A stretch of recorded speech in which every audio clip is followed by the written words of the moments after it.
Hello everyone and welcome back to another video from Apps Academy. In this video, I'm going to show you how to make any Quizlet set private within your Quizlet account. So let's get started right away.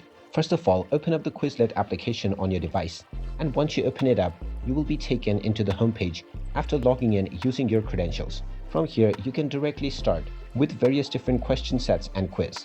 Now, if you wish to make any Quizlet that you have created private, then just tap on the library button at the bottom section to access your library.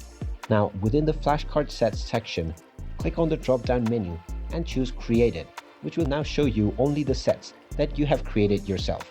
Tap on the Quizlet for which you wish to change the privacy settings, and then tap on the gear icon at the top right once it is opened up. You will now see the Visible To option. Tap on this and then choose Just Me. And now, the privacy will be changed for this set right away. And there you have it. That is how easy it is to make any Quizlet that you have created private within your Quizlet library. If you find this video helpful, make sure you hit that like button and subscribe to our channel if you haven't done so already.